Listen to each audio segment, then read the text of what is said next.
इसके लिए कुछ ज्यादा कोशिश भी नहीं की। शाली मन ही मन चाहती थी कि दूसरी सहेलियों की तरह उसका भी घर बस जाए, लेकिन वो अपने मम्मी पापा से ये बात कहती भी तो कैसे कहती। माँ जानती है, मेरी सहेली है ना शीतल, उससे बेटी हुई है, बड़ी प्यारी बच्ची है उसकी। अरे ये तो बहुत अच्छी बात है।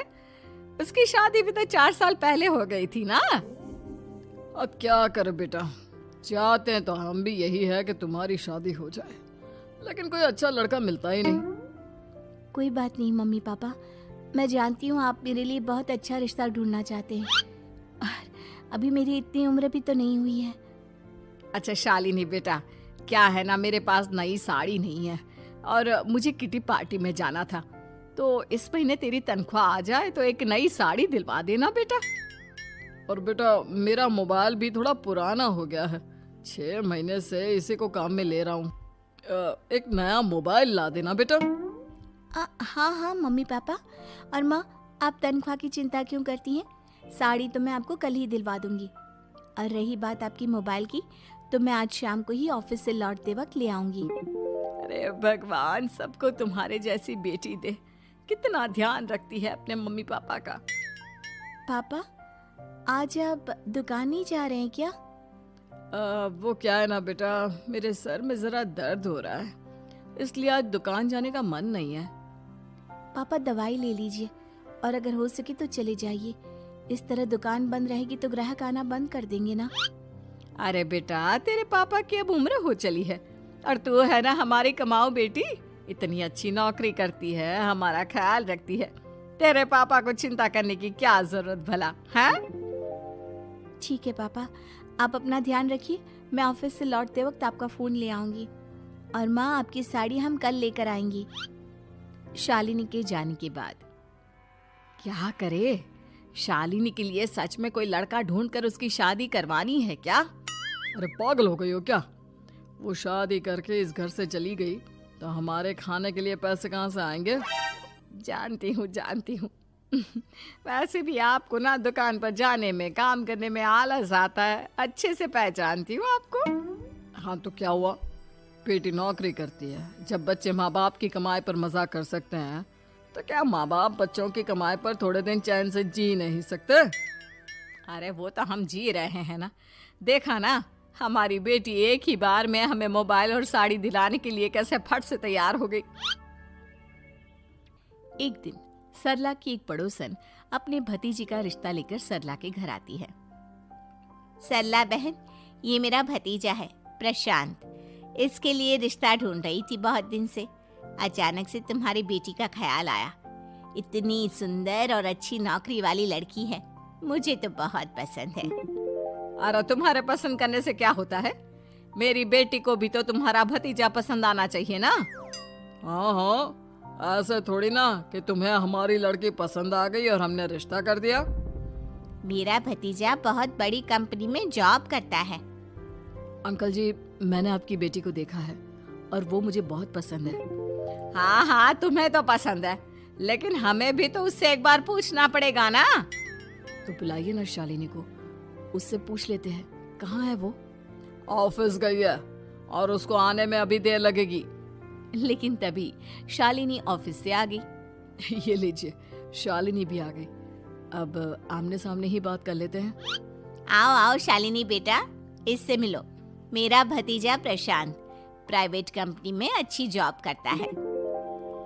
अब बेटा तुम्हें ये लड़का पसंद है क्या?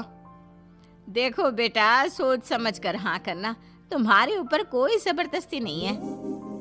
मम्मी पापा, प्रशांत की जॉब और उसकी बातें सुनकर मुझे तो काफी अच्छा लगा, मैं उससे शादी करने के लिए तैयार हूँ। ये लो, सारा मामला यहीं के यहीं निपट गया, लड़का और लड़की राजी हैं, तो अब हमें क्या। सरला की पड़ोसन और प्रशांत वहां से चले जाते हैं। अगले दिन, क्या हुआ मम्मी पापा, आप इतने उदास क्यों लग रहे हैं? वो क्या है ना बेटा, तुमने शादी के लिए हाँ कर दी उस लड़के के साथ। तो क्या हुआ माँ, उस लड़के में कोई खोट है क्या? आपको वो पसंद नहीं? अरे नहीं बेटा, जिसमें तुम्हारी खुशी उसमें हमारी खुशी, हमें भी लड़का पसंद है। तो फिर क्या बात है, अगर कुछ भी है तो आप मुझे बता सकते हैं। तुम्हारी माँ ये सोच सोच कर परेशान है कि तुम्हारे बाद हमारा क्या होगा। तुम हमारी इकलौती बेटी हो, हमारा बुढ़ापा कैसे कटेगा। अब बेटा, हम अपने बारे में सोचकर तुम्हें जिंदगी भर शादी करने से रोक तो नहीं सकते ना। जाओ, तुम अपनी जिंदगी में खुश रहो, हमारा क्या है, जैसे तैसे जी लेंगे। हाँ, बात तो सही है बेटा। कैसे भी करके मैं दुकान का काम कर लूंगा। तुम और प्रशांत शादी करके खुश रहो। अपने माँ बाप की बात सुनकर शालिनी काफी दुखी हो जाती है। उसे लगने लगता है कि वाकई में उसकी शादी हो जाने के बाद उसकी माँ और बाप का ख्याल कौन रखेगा। और यही सोचकर वो एक दिन प्रशांत से मिलती है। देखो प्रशांत, तुम मुझे बहुत पसंद हो, लेकिन मैं चाहकर भी तुमसे शादी नहीं कर सकती। अरे क्या हुआ शालिनी, क्या तुम मेरी किसी बात से परेशान हो? नहीं नहीं प्रशांत, मैं अपने माँ बाप की इकलौती संतान हूँ। अगर मैं भी शादी करके घर से चली गई तो उनका ख्याल कौन रखेगा, उनका खर्चा कौन उठाएगा। तो क्या तुम सारी जिंदगी शादी नहीं करोगी? शायद नहीं प्रशांत, और अगर अपने माँ बाप के लिए ये भी करना पड़े तो इसमें गलत क्या है। प्रशांत की सारी बात जाकर सरला की पड़ोसन यानी कि अपनी बुआ को बता देता है। ये सरला तो बड़ी चालाक निकली। प्रशांत, वो अपनी बेटी के साथ खेल खेल रही है। कैसा खेल? आप क्या कहना चाहती हैं? अरे शालिनी बहुत सीधी और संस्कारी लड़की है, लेकिन ये सरला और महेश एक नंबर के चालाक।